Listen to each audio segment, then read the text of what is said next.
sambal belaka. Surat edaran penghentian tenaga honorer ini sudah terbit. Menteri Pendayagunaan Aparatur Negara dan Reformasi Birokrasi mengeluarkan surat edaran nomor B185 MSM 0203 2022 tentang status kepegawaian di lingkungan instansi pemerintah pusat dan pemerintah daerah. Dalam poin kelima disebutkan bahwa pada tanggal 28 November 2022 hanya ada dua jenis kepegawaian, yaitu PNS dan PPPK. Bahkan pada poin 6A ditegaskan agar pejabat pembina kepegawaian menghapus jenis kepegawaian selain PNS dan PPPK. Ini artinya secara tegas tenaga honorer tak lagi dibutuhkan setelah November 2023 ini. Lalu pertanyaan pun muncul, bagaimana nasib pegawai honorer yang sudah mengabdi bertahun-tahun? Akankah dicampakkan saja atau kembali melanjutkan tugas? 18 Januari lalu, Menpan RB Azwar Anas mengadakan rapat koordinasi bersama antara Badan Kepegawaian Negara, Asosiasi Pemerintah Kota Seluruh Indonesia atau APEKSI, Asosiasi Pemerintah Kabupaten Seluruh Indonesia atau APKASI, dan Asosiasi Pemerintah Provinsi Seluruh Indonesia atau APPSI di kantor kementerian, guna membahas penanganan tenaga non-ASN. Tujuan pertemuan ini adalah untuk menyamakan persepsi terhadap penyelesaian tenaga non-ASN serta mendorong masing-masing instansi pemerintah dalam mempercepat proses pemetaan validasi data dan menyiapkan roadmap penyelesaian non-ASN. Dan sudah beberapa opsi yang sudah kita siapkan. Pada waktunya kalau sudah matang nanti akan kami sampaikan. Kami sudah menghimpun masukan dari teman-teman non-ASN, sudah menghimpun masukan dari DPR, kami sudah menghimpun masukan dari para bupati dan para bupati.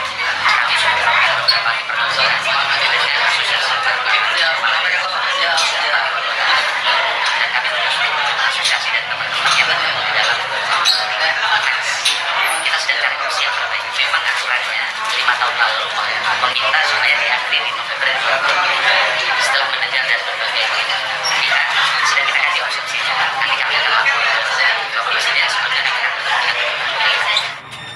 Berdasarkan data Badan Kepegawaian Negara atau BKN, jumlah tenaga honorer di Indonesia tercatat 2.215.542 orang, yang terdiri dari 335.639 berada instansi pusat dan 1.879.903 lainnya berada di instansi daerah. Data yang diterbitkan pada Rabu 5 Oktober lalu ini melibatkan 590 instansi, meliputi 66 instansi pusat dan 524 instansi daerah. Data tersebut juga menunjukkan kementerian yang paling banyak mempekerjakan tenaga honorer adalah Kementerian Agama, yakni sebanyak 139.560 orang. Lalu diikuti Kementerian Sosial sebanyak 40.715 orang, Pemprov Jawa Timur 24.875 orang, Kementerian Pekerjaan Umum dan Perumahan Rakyat 21.888 orang, dan Pemprov Jawa Tengah 21.757 orang. Lalu dengan wacana penghapusan tenaga honorer bulan November 2023 ini, bagaimana nasib mereka yang sudah lama mengabdi tapi tak jua diangkat menjadi abdi negara? Kami menemui dua pegawai non-ASN di salah satu sekolah negeri di Bilangan, Jakarta Selatan. Kedua pegawai yang bertugas di tenaga administrasi sekolah ini telah bertugas belasan bahkan puluhan tahun sebagai tenaga non-ASN. Sedih sudah barang tentu.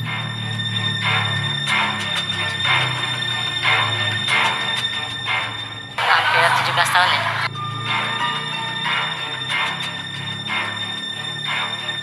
Awal-awal kerja di sini kan masih honor dulu ya, belum ada, sekarang udah ada KKI. Jadi penghasilannya berdasarkan dari sekolah. Sekarang alhamdulillah sudah ada dangkat KKI sejak tahun 2016. Penghasilannya sudah menyesuaikan UMR. Iya, alhamdulillah udah lumayan. KKI itu kontrak kerja individu, ya diangkat oleh Pemda DKI Jakarta.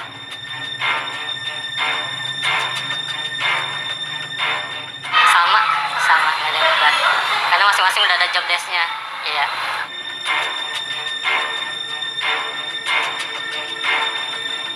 Yang pasti sekarang lebih baik setelah diangkat sebagai KKI agak lebih baik.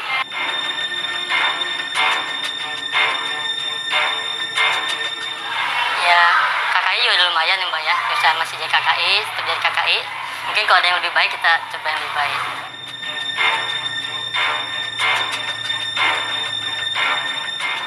Kalau bagi saya ya, saya kan di sini tergantung dari lowongan dari Pemda untuk diangkat PNS.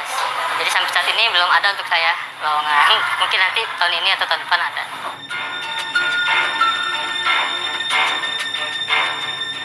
Harapannya diangkat jadi PNS, biar lebih bisa lebih kontribusi lebih besar daripada hari ini sekarang.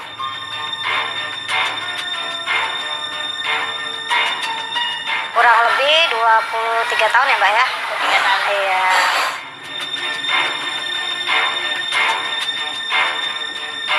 Suka dukanya. Kalau dibilang banyak suka dukanya, banyakan dukanya ya Mbak. Ini alami ya.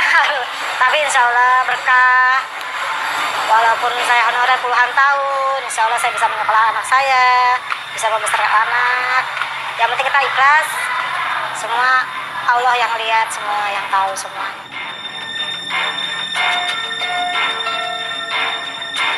Insya Allah nggak, selama ini nggak ada sih Mbak. Semua kita sama, kita pekerjaan semua sudah dibagi-bagi.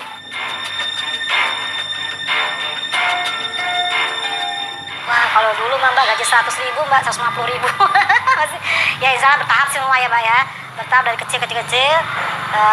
Nah tahun 2016 ya kita diangkat jadi KKI. Alhamdulillah udah UMR ya, kita merasakan juga peningkatannya, kesejahteraannya.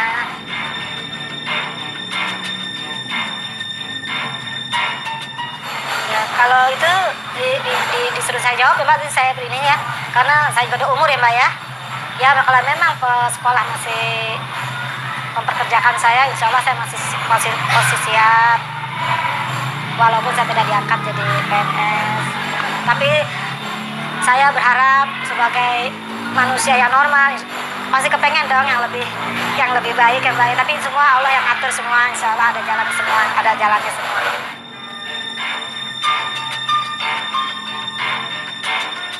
Oh, yang saya tahu sih memang terakhir kita 2014 itu Mbak ya, di Dinas Kependidikan ya. Mungkin kesalahannya kita memang belum pernah tes lagi ya. Terakhir itu aja saya tahu 2014 saya tes. Semoga ada pembukaan gitu ya. Amin. Iya, harapan teman-teman semua begitu. Kita di sini semua kurang lebih 12 orang, yang PNS 2 orang, selebihnya semua honor dan KKI.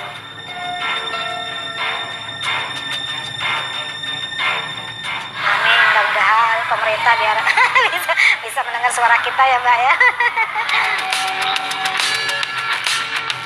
Keikhlasan untuk mengabdi pada negara dan kebutuhan mencari nafkah demi keluarga terdengar jelas menjadi motivasi utama para pegawai non-ASN tetap bekerja. Bahkan candaan gaji kecil, kerjaan besar sudah menjadi hal lumrah. Menpan RB Azumar Anas memastikan tak semua tenaga honorer diberhentikan. Mereka yang punya kapabilitas dan etos kerja yang baik hingga pengabdian yang lama akan mendapat tempat menjadi ASN jika dinyatakan lulus tes. Ini soal ASN ini prioritasnya pendidikan dan kesehatan. Tapi di 2023 sedang berlangsung formasi itu 700 ribuan. Tapi yang mengusulkan kepala daerah dan itu hanya 400 ribuan. Artinya formasi yang kita siapkan dari sisi soal pendidikan ini ternyata tidak diusulkan oleh daerah untuk jumlah formasi.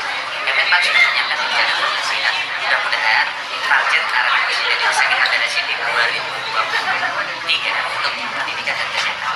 Nah, semoga data prestisnya ini bisa terurai dengan benar karena kemenpan dan kebijakan ini kita berharap teman-teman dari daerah juga memiliki data yang benar, masih sesuai dengan pendidikan dan juga bisa dipenuhi dari formasi yang kita siapkan karena 2023 ada 400 ribuan. Ya, skema yang diperhitungkan pemerintah pusat untuk diterapkan dalam menata tenaga non-ASN memang telah dipersiapkan. Di antaranya, tenaga non-ASN diangkat seluruhnya menjadi ASN atau diberhentikan seluruhnya, atau juga diangkat sesuai dengan skala prioritas. Kita nantikan saja apa langkah pemerintah selanjutnya. Semoga mereka yang punya etos kerja baik tetap bisa melanjutkan tugas. Tim Liputan CNBC Indonesia.